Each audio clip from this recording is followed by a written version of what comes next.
Hello friends, welcome back to new quantum classes, and today's topic is chapter 1 chemical reaction of chemistry, 10th class chemistry, and chapter 1 chemistry. हम पढ़ने वाले chemical substances, nature and उनका behavior. तो बिना कोई देरी किए करते हैं स्टार्ट। और उससे भी ज़रूरी बात मैं आपको बता दूं कि अगर आपने हमारे चैनल को सब्सक्राइब नहीं किया है तो कर दीजिए, एंड लाइक नहीं किया है तो हमारी वीडियो को लाइक कर दीजिए, एंड इस वीडियो को शेयर कीजिए। एंड अब हम वीडियो को स्टार्ट करते बिना कोई देरी किए। Chapter number 1 chemistry. Okay, chemistry का बहुत इंपॉर्टेंट चैप्टर है। इस चैप्टर में हम केमिकल रिएक्शंस एंड इक्वेशंस देखेंगे। देखिए, पहले और पिछले वीडियो में बहुत सारी चीज़ें आपको समझा चुका हूँ। मैंने अब ये डिसाइड कर दिया एक प्रकार की टेस्ट सीरीज चलेगी, क्योंकि आपकी हाफ ईयरली एग्जामिनेशन आने वाली है। ठीक है, इस हाफ ईयरली एग्जामिनेशन में आपको करना क्या है, आपको ये करना है कि सारे के सारे पॉइंट्स क्लियर करने हैं। और मैं केवल इस वीडियो में MCQs लेके आया हूँ। तो MCQs आप 5 मिनट 10 मिनट का टाइम निकाल के मुश्किल से मेरे वीडियो को आप 5 या 10 मिनट दीजिए, और बस आपका बहुत सारा फ़ायदा होने वाला है। ठीक है, 5 या 10 मिनट, ज़्यादा नहीं दीजिए, 5 या 10 मिनट दीजिए। ठीक है, सबसे पहले इस पेज पर जो भी चीज़ें हैं उसे हम देख लेते हैं 5 मिनट के अंदर। Decomposition of calcium carbonate. अगर हम डिकम्पोजिशन ऑफ कैल्शियम कार्बोनेट देखें तो वो किसी में डिकम्पोज होता है, कैल्शियम ऑक्साइड और आपका कार्बन डाइऑक्साइड। इसे हम थर्मल डिकम्पोजिशन के नाम से जानते हैं। एक और आपकी रिएक्शन है, इस रिएक्शन को लर्न कर लें। CaCO3 के से CaO + CO2, और है heating of lead nitrate result in emission of nitrogen dioxide. तो जो आपका लेड नाइट्रेट है PbNO3 का होल ट्वाइस, इसे बोलने का तरीका क्या है, PbNO3 का होल ट्वाइस। तो ये आपका लेड ऑक्साइड PbO4NO2 बनाता है, ऑक्सीजन भी निकलती है। ठीक है, इसके बाद है डिकम्पोजिशन ऑफ सिल्वर क्लोराइड। जैसा कि अभी केमिकल रिएक्शंस जो भी जितनी भी केमिकल रिएक्शंस हो रही हैं, उन केमिकल रिएक्शन में से आपकी जो आपकी एग्जामिनेशन होगी उसमें ज़्यादा से ज़्यादा रिएक्शंस आएंगी। ठीक है, तो 3 टाइप के डिकम्पोजिशन होते हैं। एक थर्मल होता है, ठीक है, इसे हम हीट से ऐसे भी रिप्रेजेंट कर सकते हैं। ये आपका इसके बाद लाइट से होता है, ठीक है, इसे हम HNO भी लिख सकते हैं। और एक होता है आपका इलेक्ट्रिसिटी से, बिजली से, इलेक्ट्रिसिटी से। ठीक है, बात समझ में आ गई। तो अब हम थोड़ा सा और आगे बढ़ते हैं। ये देखते हैं डिस्प्लेसमेंट रिएक्शन। डिस्प्लेसमेंट रिएक्शन में ज़्यादा रिएक्टिव मेटल, डिस्प्लेसमेंट रिएक्शन में ज़्यादा रिएक्टिव मेटल कम रिएक्टिव मेटल को उसके सॉल्यूशन से डिस्प्लेस कर देता है। तो यहाँ पे क्या देख रहे हैं आप इस केमिकल रिएक्शन में, ये आयरन है ना, ये ज़्यादा रिएक्टिव है कॉपर से। ये उसके कॉपर सल्फेट के सॉल्यूशन से उस कॉपर को हटा रहा है, कॉपर सल्फेट के सॉल्यूशन से उस कॉपर को हटा रहा है। उसकी जगह पे क्या आ गया आपका FeSO4। ठीक है, इसके बाद जिंक है, ज़्यादा रिएक्टिव है जिंक। ठीक है, बहुत ज़्यादा रिएक्टिव है जिंक। कैसा है, बहुत ज़्यादा रिएक्टिव। तो ये आपका ज़्यादा रिएक्टिव है, कॉपर सल्फेट के साथ रिएक्शन कर रहा है। कॉपर कम रिएक्टिव है, तो उस कॉपर को उस जिंक सल्फेट से कॉपर को उस कॉपर सल्फेट से जिंक का हटा देगा, तो बनेगा जिंक सल्फेट और कॉपर अलग निकल जाएगा। ऐसे करके आपका लेड होता है। लेड आपका ज़्यादा रिएक्टिव है कंपेयरिंग टू कॉपर। ठीक है, तो वो भी कॉपर क्लोराइड से उसे हटा देगा, तो बनेगा लेड क्लोराइड। इस तरीके से आप डिस्प्लेसमेंट रिएक्शन सीखेंगे। डिस्प्लेसमेंट रिएक्शन तभी आप सीख सकते हैं जब आपको ये मालूम हो कि इलेक्ट्रोकेमिकल सीरीज़ क्या है। तो इलेक्ट्रोकेमिकल सीरीज़ को मैं पहले ही बता चुका हूँ। अगर आपने मेरे पिछले वीडियो नहीं देखे हैं तो मैं कुछ वीडियोज़ के आपके लिंक मैं इसी डिस्क्रिप्शन बॉक्स में दे दूँगा, इसकी डिस्क्रिप्शन बॉक्स में दे दूँगा। ठीक है, तो आपको उसका आइडिया हो जाएगा करना क्या है। ठीक है, कैसे आपको। चलिए, अब हम एक और बात ध्यान रखते हैं। ये आपका डबल डिस्प्लेसमेंट रिएक्शन आ रही है। तो डबल डिस्प्लेसमेंट रिएक्शन में अगर हम देखें तो AgNO3 में आपका Ag+ आयन होता है। क्या होता है, Ag+ आयन। NO3 में NO3- आयन होता है। तो NaCl में देखते हैं तो Na+ आयन होता है और Cl- आयन होता है। तो होता क्या है, इस AgNO3 का NO3 है ना, इस Cl के द्वारा रिप्लेस कर दिया जाता है। तो ये Cl आ जाता है NO3 की जगह पे और NO3 आ जाता है Cl की जगह पे। इसे एक्सचेंज ऑफ आयन हो जाता है, उसी को हम डबल डिस्प्लेसमेंट रिएक्शन के नाम से जानते हैं। अब हम बात करते हैं प्रेसिपिटेशन रिएक्शन। प्रेसिपिटेशन रिएक्शन भी अपने आप में डबल डिस्प्लेसमेंट रिएक्शन है। बस आपको क्या होता है कि दो लिक्विड को जब हम लेते हैं तो आपका इनसॉल्युबल पदार्थ बन जाते हैं। क्या बन जाते हैं? इनसॉल्युबल पदार्थ। वो इनसॉल्युबल पदार्थ होते क्या हैं? आपके छान करके अलग कर देते हैं। ठीक है, इतनी बात समझ में आ गई। तो उसे हम कहते हैं प्रेसिपिटेशन रिएक्शन। यहाँ सोडियम सल्फेट जब बेरियम क्लोराइड के साथ रिएक्शन करेगा तो बेरियम सल्फेट बनेगा और सोडियम क्लोराइड बनेगा। इतनी बात समझ में आ गई। अब हम बात करते हैं ऑक्सीडेशन एंड रिडक्शन की। किसकी बात करेंगे हम? ऑक्सीडेशन एंड रिडक्शन की। चलिए, तो जब हम ऑक्सीडेशन रिडक्शन की बात करेंगे तो एक दो बातें अच्छे से रट लो।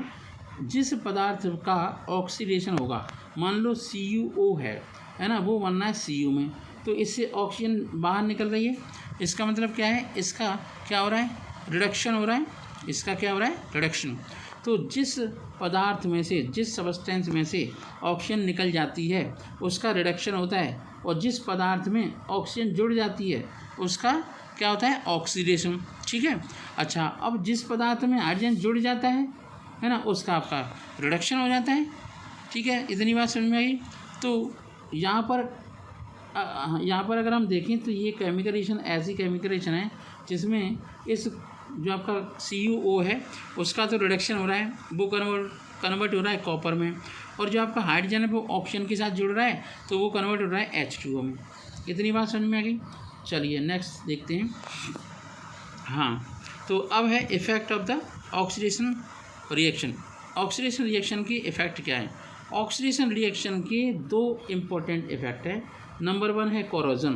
कोरोजन का मतलब होता है ऑक्सीडेशन। जैसे मान लो कोई भी आयरन का आर्टिकल है ऐसे ही पड़ा हुआ है और उसके साथ मिक्सचर जो आपका मॉइस्चर ऐड हो जाता है, तो उस मॉइस्चर की वजह से वो जो आपका आर्टिकल है ऑक्सीजन के साथ जुड़ के उसका ऑक्साइड बना देता है। इसे हम कोरोजन कहते हैं। ठीक है। स्पेशली आयरन के साथ ऑक्सीजन की रिएक्शन को हम रस्टिंग कहते हैं। क्या कहते हैं? रस्टिंग। तो रस्टिंग को, कोरोजन को प्रिवेंट करने के लिए हम पॉलिशिंग कर सकते हैं, हम उसे मॉइस्चर से बचा सकते हैं, पेंट कर सकते हैं। ठीक है, इस टाइप की चीज़ें हम कर सकते हैं। अब है रेंसिडिटी। रेंसिडिटी का मतलब है जब हम मार्केट से नमकीन लेके आते हैं उसे बंद डिब्बे के अंदर रख देते हैं, या घर में ही कोई आपकी स्नैक बनाई जाती है वो बॉक्स के अंदर रख दी जाती है, तो उसके अंदर जो ऑयल है, ठीक है, क्या है? ऑयल। ये ऑयल ऑक्सीजन के साथ रिएक्शन करके ऑक्सीडेशन कर लेता है ऑयल, तो जिसकी वजह से होता क्या है, उस पदार्थ के अंदर बहुत गंदी सी स्मेल आने लगती है। इसी को हम कहते हैं rancidity. Oxidation of a fat और oil containing food is called rancidity. Rancidity को ख़त्म करने के लिए एंटीऑक्सीडेंट डाले जाते हैं। तो जैसे मार्केट से आप चिप्स खरीदते हो, कोई और पदार्थ खरीदते हो, खाने पीने की चीज़ें, तो उसमें नाइट्रोजन गैस या इनर्ट गैस को उसे मिला दिया जाता है, उसके पैकेट में भर देते हैं। ठीक है। अब हम बात करेंगे MCQs की, ऑप्शनल क्वेश्चन की। बहुत सिंपल क्वेश्चन है, इन्हें समझते जाएंगे। वो कह रहे हैं कि विच of the following is a quick lime. कौन सा वाला क्विक लाइम है? तो सारे ऑप्शन को मैं पहले समझा दूं, उसके बाद मैं क्विक लाइम की बात करूंगा। तो मान लीजिए हमारे पास CaO है। क्या है हमारे पास? CaO। इसे बोलते हैं quick lime, CuIC, quick lime. क्या बोलते हैं इसे? हम क्विक लाइम। इसका एक और नाम है कैल्शियम, CaLCium। क्या है? Calcium oxide. क्या है? Oxide, calcium oxide. बात समझ में आ गई? आप कॉपी पेन लेके बैठे तो लर्न भी करते हैं। तो पहला वाला कंपाउंड है कैल्शियम ऑक्साइड, इसी को हम क्विक लाइम कहते हैं, और ये आंसर भी है, इस फर्स्ट वाले क्वेश्चन का आंसर भी है। तो लेकिन फिर मैं आपको बताऊं, सारे ऑप्शन समझा दूँ। ये जो आपका कैल्शियम हाइड्रोक्साइड है ना, हम इसे स्लैग्ड लाइम कहते हैं, SLAKED, स्लैग्ड लाइम। क्या होता है? Slagged lime. और ये गांव में या कहीं पर भी दीवारों पर सफ़ेद रंग की वाइट वॉश करने के काम में आता है। ठीक है। और ये बनता है कैल्शियम ऑक्साइड में वाटर को मिलाने से बनता है, और ये आपकी एक्सोथर्मिक रिएक्शन है। कैसी रिएक्शन है? एक्सोथर्मिक। अगर आप मेरी बात पे आप ध्यान देंगे तो आपके कभी कोई क्वेश्चन नहीं छूटेगा। क्वेश्चन नंबर सेकंड है, which of the following is known as a slaked lime. अभी तो मैंने आपको समझाया है कि जो आपका कैल्शियम हाइड्रोक्साइड होता है वो क्या होता है, स्लैग्ड लाइम होता है। ठीक है, चलिए क्वेश्चन नंबर हम थर्ड देखते हैं। इस थर्ड क्वेश्चन के अंदर बहुत इंपॉर्टेंट बात बताई है, वो बात ये है कि द रिएक्शन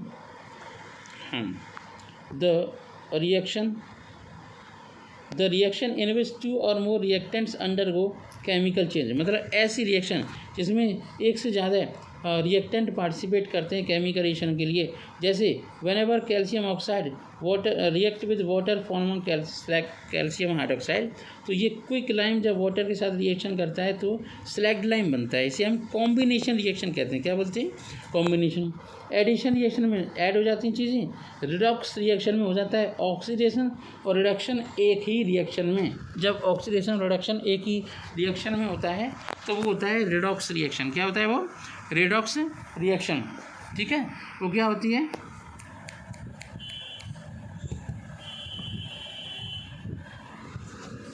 तो उसे हम रिडॉक्स रिएक्शन कहते हैं। ठीक है, अब हम बात करते हैं और क्वेश्चंस की। तो which of the following compound या calcium is used for the white washing, मतलब कैल्शियम का ऐसा कौन सा कंपाउंड है जिससे वाइट वॉशिंग होती है। तो कैल्शियम हाइड्रोक्साइड को हम कहते हैं स्लैग्ड लाइम, इससे वाइट वॉशिंग होती है। और ये कैसे होता है, जब कैल्शियम ऑक्साइड वाटर के साथ रिएक्शन करता है तो कैल्शियम हाइड्रोक्साइड बनता है। ये आपका कैल्शियम कार्बोनेट है, इसे गर्म करते हैं तो कैल्शियम ऑक्साइड कार्बन डाइऑक्साइड बनती है। कैल्शियम क्लोराइड एक अलग कंपाउंड है। बात समझ में आ गई। चलिए अब हम बात करते हैं आगे।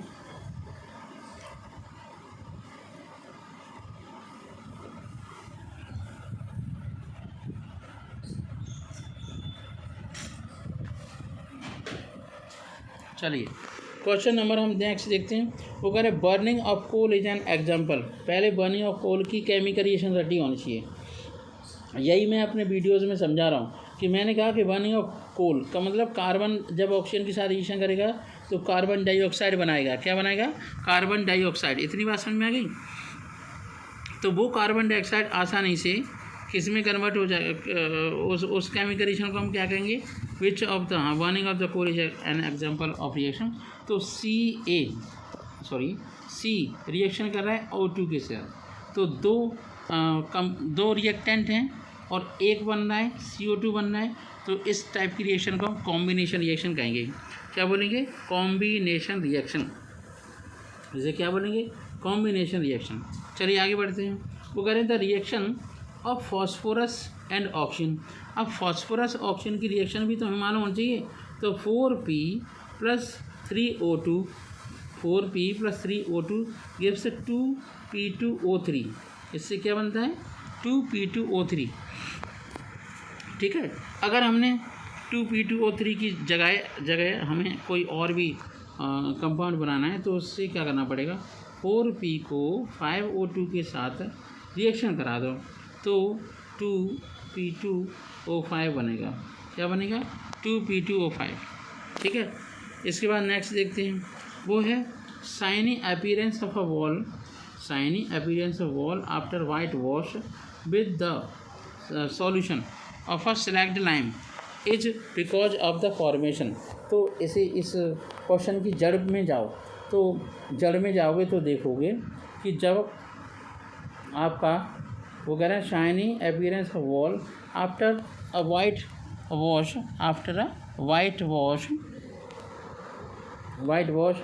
Is the solution of the slagged lime. तो तुम क्या करो, पहले स्लैग्ड लाइम को लो, CaOH का होल ट्वाइस ले लिया। ये कार्बन डाइऑक्साइड के साथ रिएक्शन करेगा, इसके साथ CO2 के साथ, तो बनेगा CaCO3 + H2O। क्या बनेगा, CaCO3 + H2O। तो कौन सा पदार्थ बन रहा है, जो चमकीली बाल दिखने लगती है, वो बनता है कैल्शियम कार्बोनेट, जिसे हम चौक कहते हैं और कह सकते हैं मार्बल कह सकते हैं। ठीक है, लाइम स्टोन कह सकते हैं। इनके नाम याद करिए, जब तक नाम याद नहीं करेंगे तब तक काम बनेगा नहीं।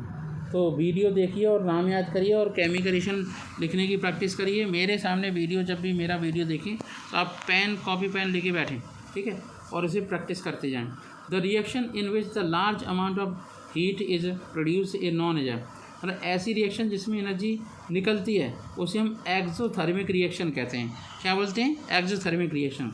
और ये कौन सी रिएक्शन है? Combination reaction. कई बार बताइए, CaO मतलब मार्केट से जो हम चूना लेके आते हैं उसकी रिएक्शन H2O के साथ करवाते हैं तो बनता है स्लैग लाइम CaOH का वोल्टवाइज, और काफ़ी मात्रा में हीट निकलती है। ठीक है, तो इसे हम कहते हैं एक्सोथर्मिक रिएक्शन। क्या बोलते हैं इसे?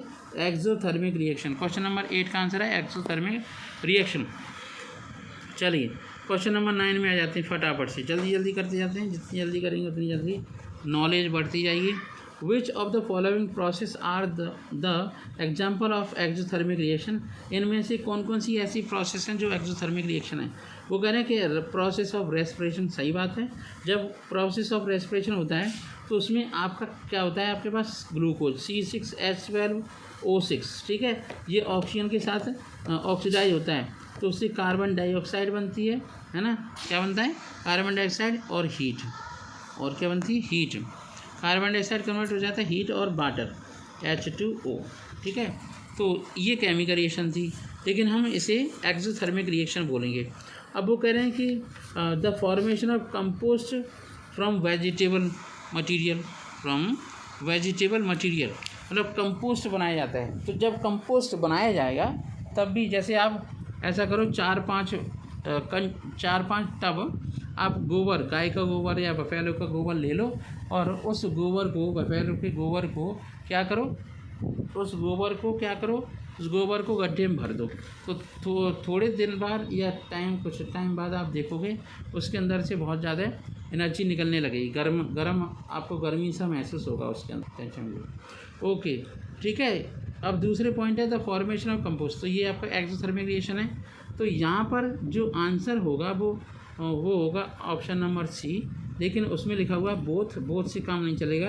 बोथ का मतलब हो गया A ऑप्शन और B ऑप्शन, दोनों सही ऑप्शन है। ठीक है, तो आंसर समझ में आएगा बच्चों 9th क्वेश्चन का। अब क्वेश्चन नंबर हम 10 देखते हैं। वो कह रहे हैं the example of thermal decomposition reaction is. अब देखो, कैल्शियम कार्बोनेट को गर्म करते हो, हीट करते हो तो कैल्शियम ऑक्साइड बनता है, कार्बन डाइऑक्साइड बनती है। ये थर्मल डिकम्पोजिशन का एग्जाम्पल है। 2PbNO3 का वोल्टेज लेड नाइट्रेट को गर्म करते हो तो लेड ऑक्साइड और नाइट्रोजन डाइऑक्साइड और ऑक्सीजन बनती है। ये भी थर्मल डिकम्पोजिशन का एग्जाम्पल है। कौन सा एग्जाम्पल है? थर्मल डिकम्पोजिशन का। पर एक बात याद रखना, जो यहाँ पर क्वेश्चन का आंसर गलत तरीके से दे रखा है, मैं आपको समझाऊँ। केवल पहला और दूसरा ऑप्शन है थर्मल डिकम्पोजिशन का आंसर। ठीक है, तो यहाँ पर A और B ऑप्शन होना चाहिए। कौन सा ऑप्शन होना चाहिए? A और B। जो आपका लास्ट वाला है AgCl वाला, ये तो आपका थर्मल नहीं है, ये फोटोलाइटिक डिकम्पोजिशन है। फोटो है PHOTO, फोटो का मतलब लाइट, LIGHT। ठीक है, इतनी बात समझ में आ गई। चलिए, तो ये आपका क्वेश्चन हो गया। इसमें दो जो आंसर यहाँ दे रखा है इसे भूल जाओ, जो मैं समझा रहा हूँ उसे याद रखो। इसका A और B तो आपका थर्मल डिकम्पोजिशन का एग्जाम्पल है, C एग्जाम्पल है इसका लाइट का, फोटोलाइटिक डिकम्पोजिशन का। ठीक है, तो 11 क्वेश्चन में देखते हैं। नेक्स्ट 12 क्वेश्चन देखते हैं।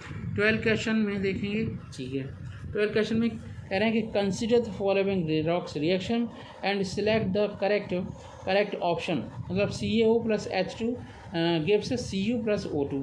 ये तो मैंने अभी समझाया है। वो ये कह रहे हैं कॉपर ऑक्साइड इज़ रिड्यूस्ड। अब यहाँ पे एक समझाते हैं। जैसे मान लो CuO है, ठीक है, CuO किस में कन्वर्ट हो गया? CuO Cu में कन्वर्ट हो गया, तो इससे ऑक्सीजन निकल गई, तो इसका रिडक्शन हो गया। ठीक है, रिडक्शन हो गया CTI1, तो इसे रिड्यूस कहेंगे। क्या बोलेंगे? रिड्यूस्ड। ये तो आपका रिड्यूस्ड होगा। CuO तो हो गया यहाँ पे रिड्यूस्ड। ठीक है, जो आपका हाइड्रोजन है वो ऑक्सीडाइज्ड हो गया। ठीक है, एक बात, यही बात याद रखना। अगर हम यहाँ पर क्वेश्चन को मैं ऐसे पूछते कि कौन सा ऑक्सीडाइजिंग एजेंट है, तो CuO ऑक्सीडाइजिंग एजेंट है। ठीक है, और जो आपका H2 है वो रिड्यूसिंग एजेंट है। जिसका ऑक्सीडेशन होता है वो रिड्यूसिंग एजेंट होता है, जिसका रिडक्शन होता है वो ऑक्सीडाइजिंग एजेंट होता है। क्या होता है? Oxidising agent. ठीक है, तो इस बात का विशेष ध्यान रखना है। ऑक्सीडाइजिंग एजेंट और आपका रिड्यूसिंग एजेंट, ठीक है। तो ये आपको विशेष ध्यान रखना है, ऑक्सीडाइजिंग एजेंट और रिड्यूसिंग एजेंट। चलिए ठीक है, क्वेश्चन नंबर नेक्स्ट देखते हैं, ऑक्सीडाइजिंग रिड्यूसिंग। आगे बढ़ते हैं। वो कह रहे rancidity of vegetable oil is due to, किसकी वजह से? ऑक्सीडेशन की वजह से रेंसिडिटी होती है। तो जब मैं आपको थ्योरी समझाता हूँ, उसे अगर आप अच्छे से समझ लें तो बात बन जाएगी। Rancidity of vegetable oil is because of oxidation of fat.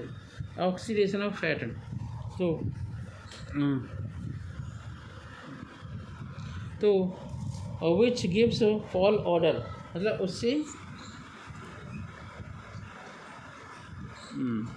चलिए अब नेक्स्ट क्वेश्चन पे आते हैं। क्वेश्चन नंबर 14 पे आते हैं। तो 10 क्वेश्चन और करने की कोशिश करते हैं, कम हो पाएंगे तो देखेंगे। वो कह रहे हैं कि which gas is use to pack of edible chips to prevent rancidity. ये तो क्वेश्चन अभी एग्ज़ाम हुआ था, उसमें भी आया था। तो नाइट्रोजन गैस चिप्स में भर दी जाती है। नाइट्रोजन गैस इज़ यूज्ड और sealed in the chips packets to prevent the rancidity या ऑक्सीडेशन। क्वेश्चन नंबर 15 देखते हैं, जहाँ पर है Na2SO4 BaCl2 BaSO4 2NaCl है।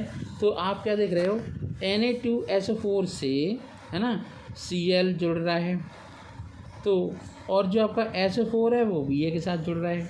बात समझ में आ गई? तो कंपाउंड क्या बन रहे थे बेटा? कंपाउंड बन रहे हैं Na2SO4 से BaSO4 बेरियम सल्फेट और सोडियम क्लोराइड। तो सारे कंपाउंड के मैं एक बार नाम बताता हूँ। पहले वाली कंपाउंड का नाम है सोडियम सल्फेट, क्या है? Sodium sulphate. दूसरे वाले कंपाउंड का नाम है बेरियम क्लोराइड। तीसरे वाले कंपाउंड का नाम है बेरियम सल्फेट। चौथे वाले कंपाउंड का नाम है सोडियम क्लोराइड। क्या है इसका नाम? Sodium chloride. बात समझ में आ गई? अब हम क्वेश्चन नंबर 16 देखते हैं। क्वेश्चन नंबर 16, तो क्वेश्चन नंबर 16 में मैग्नीशियम रेवन है। Magnesium ribbon is rubbed before the burning because of coating of. जो मैग्नीशियम रेवन है, रेवन का मतलब एक प्रकार का धागा नुमा स्ट्रक्चर होता है, उसे आप जलाना चाहते हो। तो मैग्नीशियम ज़्यादा रिएक्टिव है, तो उसकी लेयर पर, ऊपर की साइड पर मैग्नीशियम ऑक्साइड की परत बन जाती है।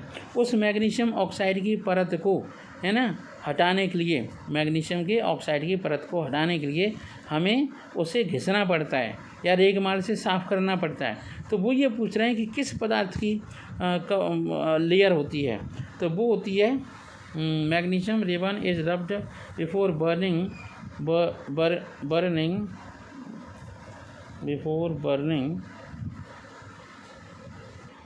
तो मैग्नीशियम के ऊपर मैग्नीशियम ऑक्साइड की परत चढ़ जाती है। किसकी परत चढ़ जाती है? मैग्नीशियम ऑक्साइड की। तो ये आंसर गलत है, सिर्फ मैग्नीशियम कार्बोनेट नहीं होता, मैग्नीशियम का ऑक्साइड होता है। आगे बढ़ते हैं, क्वेश्चन नंबर 17 देखते हैं। क्वेश्चन नंबर 17 में ये लिखा हुआ है, which of the following statement about a given reaction is correct. मतलब 3Fe+4H2O गिव्स Fe3O4 और 4H2। इस रिएक्शन को हम क्या कहेंगे? ठीक है, एक तो ये हो रहा है कि ये आयरन का ऑक्सीडेशन हो रहा है। पहला नंबर क्या है? आयरन का क्या हो रहा है? ऑक्सीडेशन। ठीक है, तो ये बात तो क्लियर हो गई। ऑक्सीडेशन पहला वाला पॉइंट है, यहाँ पे क्लियर है, सही है। फिर है वाटर इज़ रिड्यूस्ड। वाटर क्या होता है? रिड्यूस होता है, सही बात है, वाटर का रिडक्शन होता है। एक और है water act as a reducing agent. एक बात ध्यान रखो, जिसका रिडक्शन होता है उसे हम ऑक्सीडाइजिंग एजेंट कहते हैं। जिसका ऑक्सीडेशन होता है उसे हम रिड्यूसिंग एजेंट कहते हैं। तो लास्ट वन पॉइंट है, पहला वाला सही है, दूसरा वाला सही है और फोर्थ वाला सही आंसर है। ठीक है, तो इसके बाद अब हम आगे बढ़ते हैं, क्वेश्चन नंबर 18 देखते हैं। क्वेश्चन नंबर 18 में हम देखेंगे 20 तक आज मैं क्वेश्चन करने वाला हूँ। 20 के बाद फिर हम स्टार्ट कर देंगे, नेक्स्ट वीडियो में देख लेंगे। तो 18 नंबर क्वेश्चन में देखते हैं, which of the following are exothermic process. कौन सी वाली एक्सोथर्मिक प्रोसेस है? Reaction of water with quicklime. Water quicklime के साथ रिएक्शन करता है, वो एक्सोथर्मिक है। ये बात बिल्कुल सही है कि क्विकलाइम जब वाटर के साथ रिएक्शन करेगा, CaO react with H2O gives CaOH का होल ट्वाइस। ठीक है, क्या है? CaOH का होल ट्वाइस, उसे हम बोलेंगे एक्सोथर्मिक प्रोसेस। ठीक है, question number 19, oxidation involve. Oxidation में क्या होता है? मतलब ऑक्सीडेशन में होता क्या है, एडिशन ऑफ ऑक्सीजन होता है, सीधी सी बात है, एडिशन ऑफ ऑक्सीजन होगा या रिमूवल ऑफ हाइड्रोजन होगा। ठीक है, यहाँ पर रिमूवल ऑफ ऑक्सीजन दे रखा है, ये गलत है, एडिशन ऑफ हाइड्रोजन दे रखा है, ये गलत है, इसे हम रिडक्शन कहते हैं। लास्ट वन क्वेश्चन है, question number 20, the process of reduction involve, यही तो मैं अभी बता रहा था कि रिडक्शन की प्रोसेस में एडिशन ऑफ हाइड्रोजन होगा, ठीक है, या रिमूवल ऑफ ऑक्सीजन होगा। क्या होगा, रिमूवल ऑफ ऑक्सीजन या एडिशन ऑफ हाइड्रोजन। आप देख लेते हैं कौन सा वाला है, रिमूवल ऑफ ऑक्सीजन होता है किसमें, रिडक्शन में, एडिशन ऑफ हाइड्रोजन होता है। ठीक है, तो इसके अंदर अगर हम देखें तो 2 पॉइंट अच्छे से क्लियर हो सकते हैं। एक तो आपका एडिशन ऑफ हाइड्रोजन और रिमूवल ऑफ ऑक्सीजन को हम रिडक्शन कह सकते हैं। ठीक है, तो इतनी बात समझ में आएगी। तो ठीक है, आज मैंने 20 क्वेश्चन करवा दिए हैं, अगर मुझे जैसे ही मौका मिलेगा नेक्स्ट क्वेश्चन करवा दूंगा, और मैं चैप्टर वाइज ऑप्शनल क्वेश्चन करने की गारंटी लेता हूं। और केमिस्ट्री, बायोलॉजी, फिजिक्स है ना, केमिस्ट्री, बायोलॉजी और फिजिक्स को के ऑप्शनल क्वेश्चन पे मैं सबसे ज़्यादा कंसंट्रेट करूँगा, जिससे आपकी हाफ ईयरली एग्जामिनेशन में अच्छे मार्क्स आएंगे। Thank you so much, have a nice day. और मेरे वीडियो को लाइक करें, सब्सक्राइब करें मेरे चैनल को, ज़्यादा से ज़्यादा बच्चों को शेयर करें, अपने दोस्तों को बढ़ाते चले जाएँ, दोस्तों के पास भेजते चले जाएँ। ठीक है।